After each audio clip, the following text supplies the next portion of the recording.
Obrigada, Naka. Temos muitos assuntos, então, para repercutir a partir de agora com o Paulo Gala, economista-chefe do Banco Master. Paulo, muito bem-vindo, um bom dia para você. Bom dia.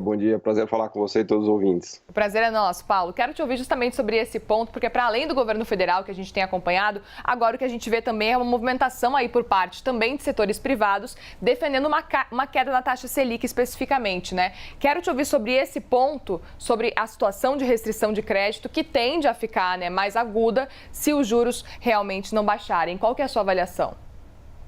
Exatamente. A gente teve duas novidades no cenário brasileiro. Primeiro, a desaceleração da economia, que a gente viu no quarto trimestre do ano passado, e agora, no começo de 2023 também, e as restrições de crédito que estão se agravando. Então, o nível de juros muito alto, ele compromete a capacidade de pagamento das empresas, né? A parcela dos juros fica muito grande, as empresas não conseguem pagar, não conseguem enrolar suas dívidas, e os bancos, enxergando isso, também começam a restringir concessão de crédito. Aliás, isso afeta tanto consumidores, né, pessoas que estão tomando dívida na pessoa física, quanto empresas também que não conseguem enrolar suas dívidas. Então, é uma novidade do cenário brasileiro e o Banco Central reconheceu isso de maneira bem apropriada, né? Paulo, e qual que é a relação da inflação também com essa questão dos juros? O IPCA pode ajudar nesse cenário de redução? O juros elevado, ele desaquece a economia. Então, uma pessoa que vai eventualmente trocar de carro, comprar móveis, comprar um imóvel, não consegue comprar porque está muito caro, né? Isso desacelera a atividade econômica e, portanto, as empresas não conseguem aumentar preços. Então, na verdade, o que a gente chama do canal dos juros é um canal de desaceleração de atividade econômica que reduz os preços ou reduz a capacidade de aumento de preço das pessoas lá na frente. Por isso que o IPCA está desaquecendo. A gente deve ver o IPCA esse ano menor do que no ano passado, com uma inflação, portanto, mais baixa, com uma economia mais fraca, né? Vou pegar justamente por esse ponto para a gente começar a analisar o que esperar do IPCA agora de fevereiro, que vai ser divulgado hoje, logo mais a partir das 9 horas da manhã. Também te ouvir com relação a esse ponto. Quais setores podem puxar também a inflação para cima? A gente acompanhou em janeiro, foi a questão de alimentos, de transportes. A reoneração dos combustíveis foi só a partir de março. Então, qual setor, na sua avaliação, pode acabar puxando, tendo essa alta aí com relação à inflação? O setor que mais atrapalha, por assim dizer, a inflação em fevereiro é o setor de serviços e de mensalidades escolares, né? A gente sabe que, tradicionalmente, o mês de fevereiro é um mês do reajuste das mensalidades. Então, todo mês de fevereiro a inflação costuma ser mais alta. Nesse mês, provavelmente, a inflação deve ter fechado entre 0,7 e 0,8, graças a esses reajustes, né? Então, acho que o grande vilão são as mensalidades, mas ao longo do ano a inflação deve ceder, deve cair. Aliás, no meio do ano a inflação costuma ser mais fraca. A gente diz que tem uma sazonalidade, né? Ela aumenta no começo do ano e vai caindo ao longo do ano.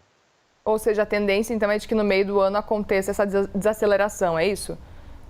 Exato. Lá para maio, junho, em geral, o IPCA de junho, julho e agosto, ele costuma ficar próximo de zero. Se a gente olhar 10 anos para trás, na média, né, em junho, julho e agosto são os 3 meses que a gente tem menor inflação, porque o preço dos alimentos também se estabiliza. Janeiro, fevereiro, março tem muita chuva, isso atrapalha o preço dos hortifrutigranjeiros também, né? Então são meses de inflação mais alta mesmo, tradicionalmente.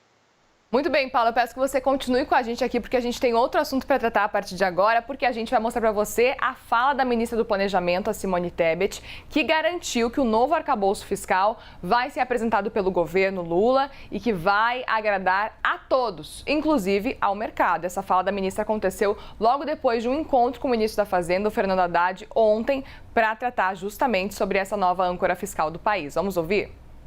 É um arcabouço fiscal responsável, preocupado com a responsabilidade fiscal, com o déficit primário, com a estabilização da dívida PIB, mas atendendo a um pedido justo do presidente da República, porque assim quer a democracia brasileira, de que temos que ter recursos para os investimentos necessários para fazer o Brasil voltar a crescer. Paulo, a gente não tem ainda muitos detalhes sobre esse novo arcabouço fiscal. O pouco que a gente está pegando é que a ideia é que seja alguma coisa simples. Agora a gente tem a fala de Simone Tebet também. Qual que é a sua avaliação? Quero te ouvir com relação a esse ponto de Simone Tebet falando que o novo arcabouço vai agradar a todos, principalmente o mercado. E esse é um ponto importantíssimo, a gente sabe. O mercado está nessa expectativa já a semana inteira, levando em consideração que a Haddad pretende apresentar pelo menos de forma formal, oficial, realmente esse novo arcabouço o quanto antes, principalmente antes da reunião do BC que acontece daqui 10 dias. Qual que é a sua avaliação desse cenário, pelo menos por enquanto, de novo arcabouço fiscal, que a gente ainda não sabe, não tem muita informação do que vai ser realmente aprovado? Estamos aqui na expectativa. No mercado está acreditando. Se a gente olhar as taxas de juros futuras que medem um pouco esse pulso da expectativa do mercado em relação ao que vem, as taxas têm caído bastante. Nessa semana elas caíram, mostrando que há uma expectativa positiva. Eu acho que o fundamental dessa regra é ter, primeiro, uma trava de gastos, né, alguma regra que mostre como o governo pretende controlar os gastos ao longo do tempo, e segundo, alguma trava ou alguma regra em relação ao endividamento, né, que dê alguma capacidade de previsão de endividamento público ao longo do tempo. Se tiver esses dois componentes, eu acho que é uma regra que pode agradar, né? O mercado, por enquanto, está com uma expectativa positiva, né? Tomara que não venha uma decepção aí nos próximos dias, né? Pois é, qual que seria o cenário na sua avaliação de uma decepção? O que poderia ser algo que realmente não agradasse o mercado? Eu acho que uma ausência completa de regra de trava de gastos, né? Porque quando a gente fala de regra fiscal, tem vários elementos. Primeiro, a trajetória da dívida pública, ou seja, sem querer falar muito economês, né, o quanto que o governo está se endividando. Então precisa ter algum limitador do quanto ele se endivida ao longo do tempo. Outro é algum limitador do quanto ele gasta ao longo do tempo, né? Pode ser, por exemplo, se cogitou muito uma trava de gasto per capita, né? Você limita o crescimento do gasto público ao crescimento per capita do país, né? Que é quanto a renda das pessoas está crescendo na média, né? Então, se não houver nenhuma regra desse tipo de travar gasto e travar endividamento, aí o cenário pode se agravar. Aí tudo isso que a gente viu nessa semana de melhora, de alta de bolsa, de queda de juros, pode ser revertido, os juros futuros podem voltar a subir, que são os contratos, né, onde a gente monitora essa expectativa do mercado em relação à questão fiscal, né? E essa vontade de Haddad de justamente apresentar essa proposta antes da reunião do BC, justamente para tentar fazer uma pressão maior aí, para baixar os juros, funciona na sua avaliação? Faz sentido esse esforço para realmente entregar essa nova proposta, um novo modelo, antes dos dias 20 e 21? Eu acho que faz muito sentido. A gente tem uma necessidade urgente de começar a reduzir juros, sob risco de entrar em recessão. A gente viu que o PIB caiu no quarto trimestre do ano passado. Os dados para esse primeiro trimestre não são bons.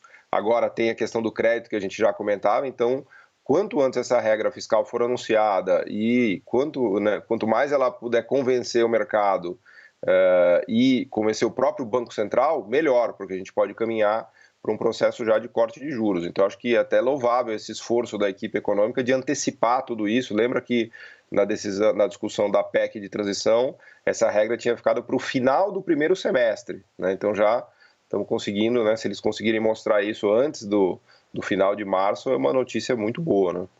Rapidamente, hoje, a partir das 7 horas da noite, tem entrevista de Fernando Haddad aqui na CNN Brasil, num especial do WW. Quero a sua avaliação do que esperar sobre essa entrevista, quais são os pontos que são relevantes para a gente ficar de olho e que a gente sabe também que o mercado também deve ficar de olho nessa entrevista. Eu acho que o ministro Haddad tem se colocado como um fiador da política econômica desse governo, né? Ele tem batido o pé em relação à importância da sustentabilidade fiscal, do controle fiscal, das regras fiscais, né? Ele manteve a meta de inflação, houve toda uma discussão na semana passada, nas semanas anteriores, sobre mudança de meta de inflação, inclusive se indispondo com algumas alas do PT que são mais radicais no sentido de não praticar uma regra fiscal com credibilidade ou coisas do gênero. Então, ele inclusive comprou a briga dos combustíveis, da reoneração dos combustíveis, né? Que foi importante para essa tranquilização do lado fiscal. Então, acho que a gente pode esperar para essa entrevista um pouco o reforço dessa postura de fiador da política econômica do governo. Paulo Gala, economista-chefe do Banco Master, mais uma vez, obrigada por participar com a gente aqui na CNN Brasil. Um bom dia de trabalho para você e um bom fim de semana.